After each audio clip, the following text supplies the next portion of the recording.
انتہائی خوبصورت کہانی جو آپ کے ایمان کو پختہ کرے گی۔ زندگی کی نہایت اہم رات۔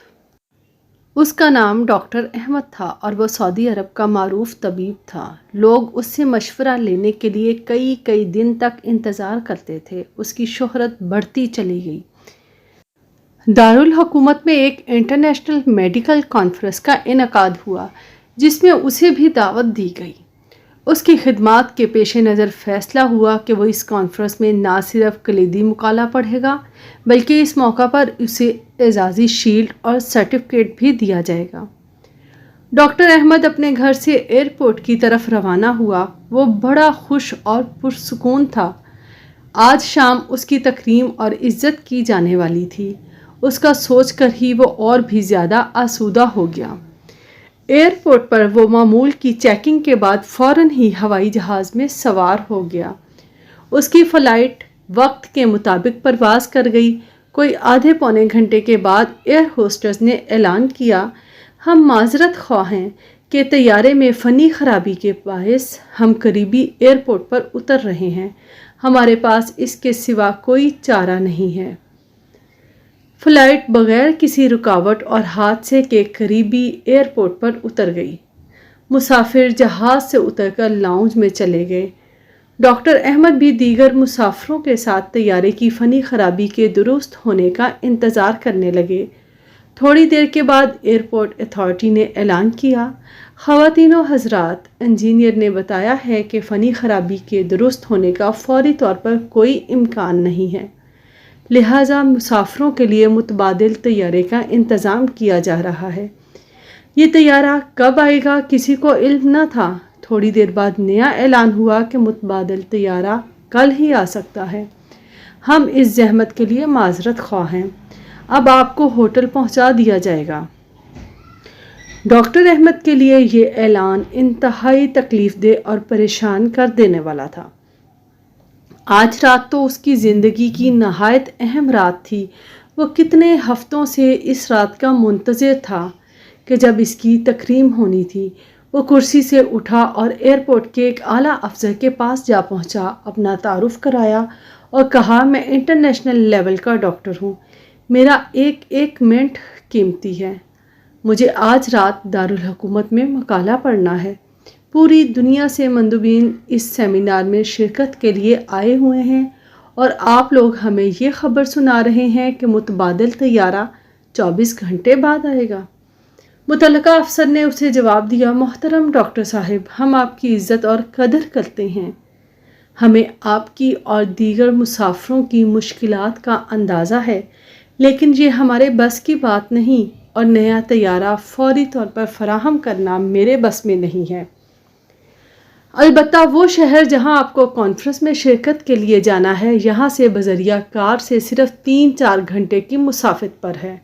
اگر آپ کو بہت جلدی ہے تو ایئرپورٹ سے کرایہ پر گاڑی حاصل کریں اور خود ڈرائیو کرتے ہوئے متعلقہ شہر پہنچ جائیں۔ ڈاکٹر احمد لمبی ڈرائیونگ کرنا پسند نہ کرتے تھے، مگر اب یہ مجبوری تھی کہ اس کے پاس کوئی متبادل راستہ ہی نہیں تھا۔ اس نے متعلقہ آفیسر کے مشورے کو پسند کیا اور ایئرپورٹ سے کار کرایہ پر لے کر متعلقہ شہر کی جانب روانہ ہو گیا۔ ابھی کچھ ہی فاصلہ طے کیا تھا کہ اچانک موسم خراب ہونا شروع ہو گیا۔ آسمان پر گہرے بادل نمودار ہوئے، تیز آندھی اور اس پر مستزاد یہ کہ دیکھتے ہی دیکھتے زوردار بارش شروع ہو گئی اور ہر طرف اندھیرا چھا گیا۔ موسم کی خرابی کی وجہ سے اسے اندازہ ہی نہ ہوا کہ وہ کس سمت جا رہا ہے۔ 2 گھنٹے تک وہ مسلسل چلتا رہا۔ بالآخر اسے یقین ہو گیا کہ وہ راستے سے بھٹک چکا ہے۔ اب اسے بھوک اور تھکاوٹ کا احساس بھی بڑی شدت سے ہونے لگا۔ اس نے سوچا تھا 3-4 گھنٹے ہی کا تو سفر ہے، اس لیے اس نے اپنے ساتھ کھانے پینے کی کوئی بھی چیز نہ لی۔ اب اسے کسی ایسے ٹھکانے کی تلاش تھی جہاں سے اسے کھانے پینے کی کوئی چیز مل سکے۔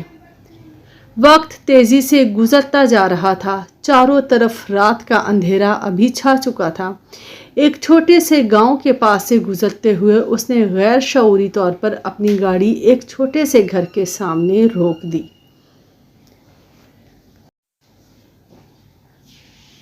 اب اس کا ہاتھ گھر کے دروازے پر دستک دے رہا تھا جب اندر سے ایک بوڑھی عورت کی نحیف و ناتواں آواز اس کے کانوں میں پڑی، جو کہہ رہی تھی، جو بھی ہو اندر آ جاؤ، دروازہ کھلا ہے۔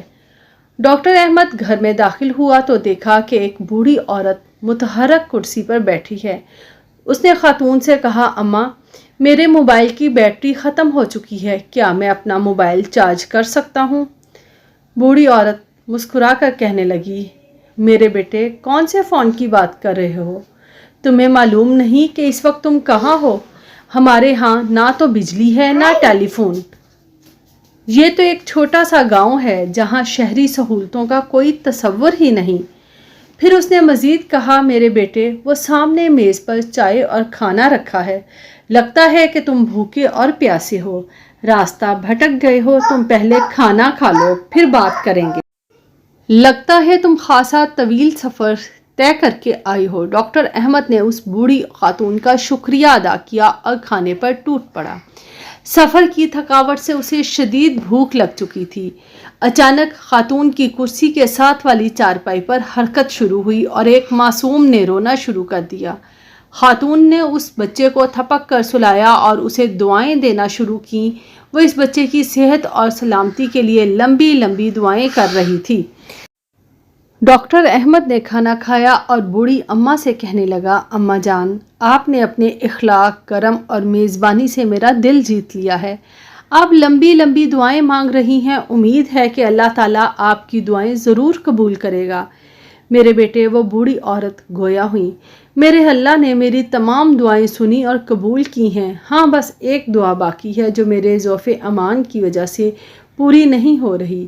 تم تو مسافر ہو، دعا کرو کہ وہ بھی قبول ہو جائے۔ ڈاکٹر احمد کہنے لگا، وہ کون سی دعا ہے جو قبول نہیں ہوئی؟ آپ مجھے اپنا کام بتائیں، میں آپ کے بیٹے کی طرح ہوں، اللہ نے چاہا تو میں اسے ضرور کروں گا، آپ کی جو مدد میرے بس میں ہوگی ضرور کروں گا۔ خاتون کہنے لگی، میرے عزیز بیٹے، وہ دعا اور خواہش میرے اپنے لیے نہیں بلکہ اس یتیم بچے کے لیے ہے جو میرا پوتا ہے۔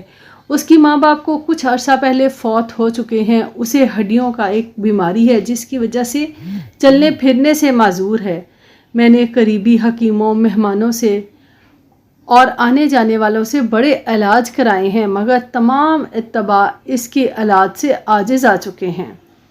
لوگوں نے مشورہ دیا ہے کہ اس ملک میں ایک ہی ڈاکٹر ہے جو اس کی ہڈیوں کے علاج کا ماہر ہے۔